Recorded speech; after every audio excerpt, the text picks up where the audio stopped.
informações do experiente e incansável pesquisador do clima, Luiz Carlos Molhão, que ele diz que garante que não há El Niño. De acordo com ele, o que temos são as águas quentes provocadas pelo terremoto do Japão que chegaram na costa da América do Sul, e a manchete é esta, a novidade é esta: essas águas estão começando a retornar de volta para o Japão e uma grande massa de água fria do Pacífico vai ocupar essas ondas vermelhas. Notícias preocupantes sobre clima que nós estamos vendo aí nas manchetes. Informações preocupantes como essa que está sendo distribuída pela Folha de São Paulo, com base na Reuters, dizendo que lá na Europa, mudanças climáticas e ondas de calor turbinam secas na Europa. Fala-se em aquecimento global e a Reuters, que é a origem dessa notícia, está também dizendo sobre mudanças climáticas que agravam a seca em toda a Europa. No entanto, temos que alertar que nós estamos nessa época do ano que é comum no hemisfério norte esse calor imenso que atinge inclusive os Estados Unidos. Agora, a notícia realmente que alarma os produtores diz respeito ao El Niño, onde as manchetes insistem em gritar que nós estamos vivenciando um forte El Niño. Vou apresentar para vocês o primeiro vídeo mostrando, falando exatamente desse retorno das águas quentes superficiais do Pacífico que darão lugar às águas frias. Veja esse vídeo.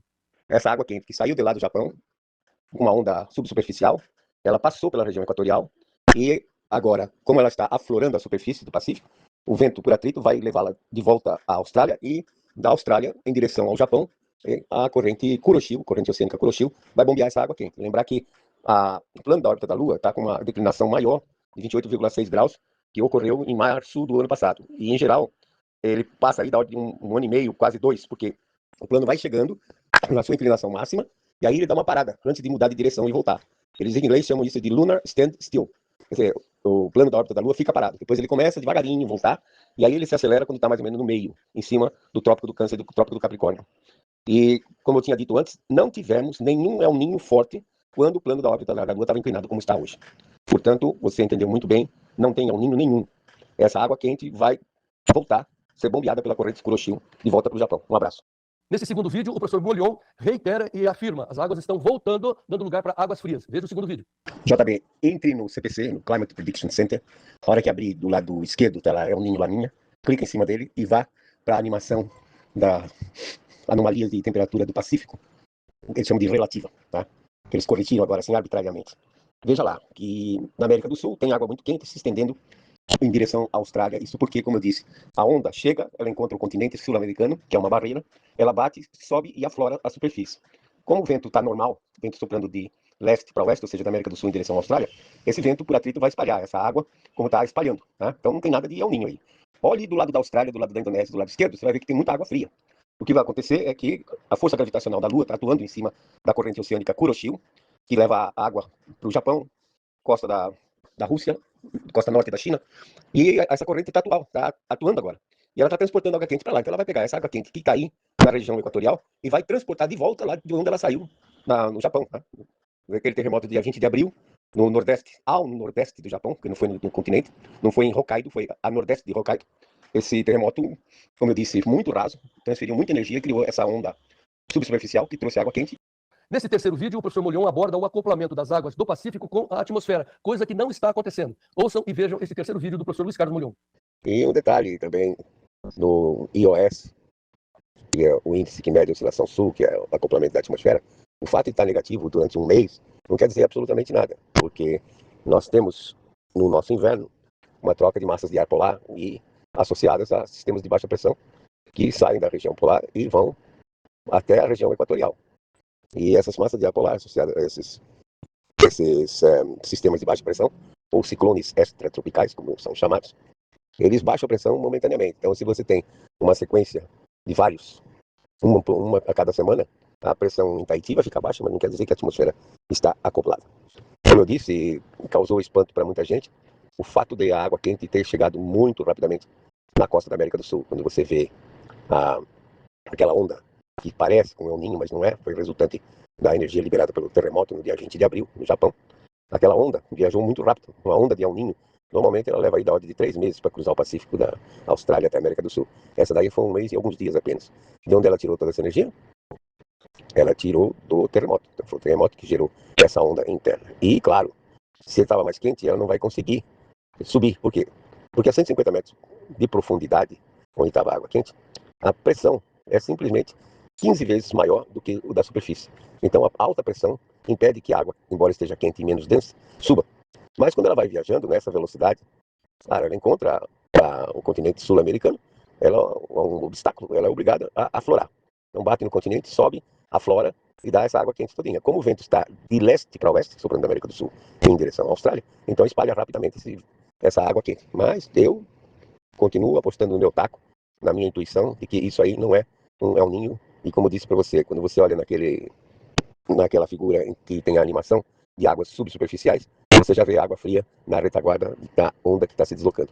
Então, assim que essa onda terminar, você batendo no continente, a flora e os ventos estão de leste, que isso é muito importante, né? Que nos El Niños o vento enfraquece, ou às vezes até muda de direção, sopra de oeste para leste, né? Então, esses sinais ainda não estão acontecendo.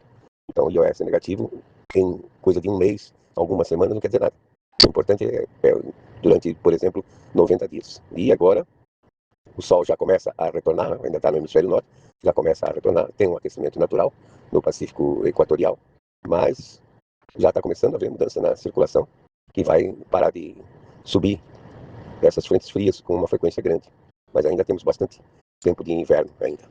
E o pico deve ser na segunda quinzena de julho agora, e depois começa, a partir de agosto, começa a diminuir.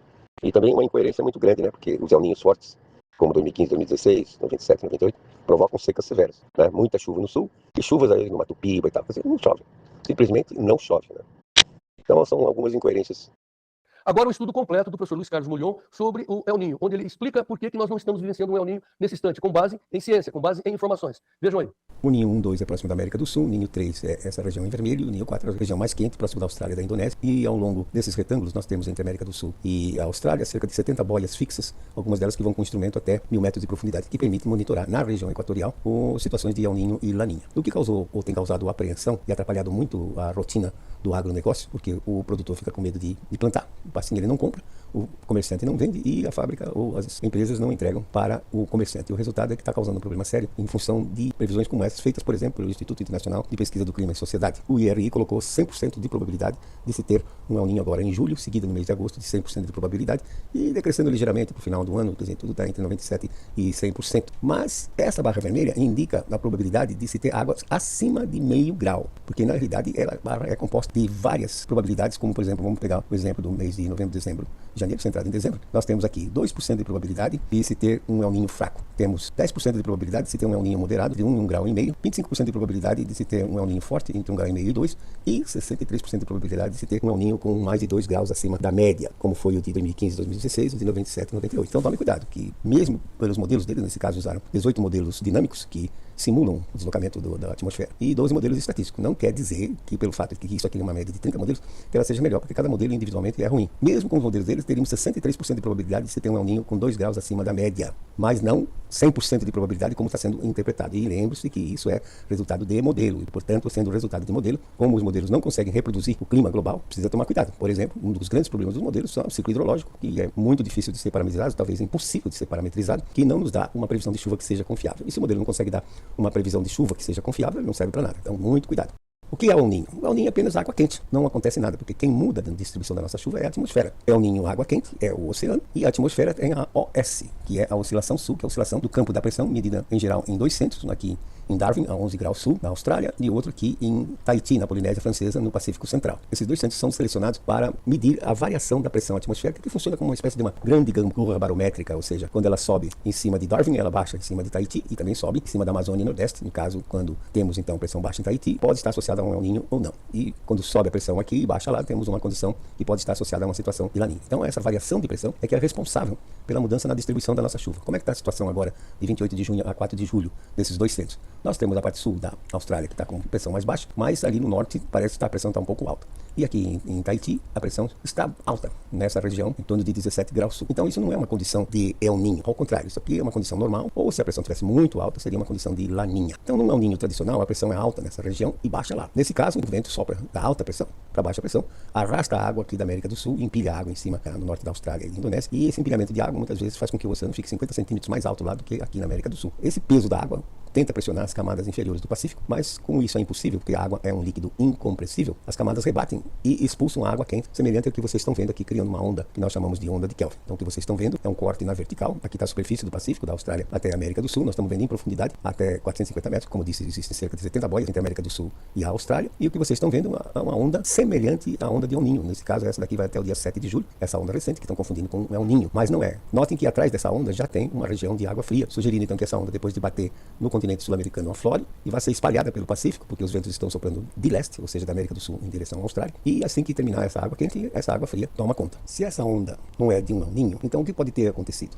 Olhando aqui um mapa de superfície, é 28 de junho e 4 de julho, recente, a gente vê que realmente a água está um pouco aquecida, porque, claro, a onda bate no continente, sobe e o vento soprando de leste espalha essa água. Mas não está lá essas grandes coisas aqui, está quente aqui próximo, 2 a 3 graus, aqui mais ou menos entre 1 e 1,5, e aqui no Ninho 3,4 ainda não passou de 1 grau. O transporte pela corrente Kuroshio continua levando água quente daqui da região equatorial em direção aos polos. E o que foi que ocorreu? Vocês se recordam, já falei, dia 20 de abril, houve um terremoto no oceano, próximo do nordeste do Japão. Esse terremoto foi um terremoto raso que causou uma onda interna que rapidamente jogou água contra as Américas. Notem Valparaíso no Chile com águas quentes e vejam que as águas quentes chegaram até a Antártica. Então, na realidade, isso não é um El Niño convencional, e sim, essa onda foi resultante de um terremoto. No Atlântico também está aquecido, então as frentes frias passam por aqui, se carregam de umidade, produzem tempestades na África, e essas tempestades geram perturbações que atravessam o Atlântico e vêm produzir chuva no norte da América do Sul nessa época do ano, pegando Amapá, Roraima, mas também Venezuela e Colômbia. Mais uma vez, notem como a água bate no continente e se espalha pelo fato dos ventos estarem normais, soprando de leste para oeste. Se fosse um El Niño, esses ventos teriam enfraquecido e não estariam soprando tão forte quanto estão.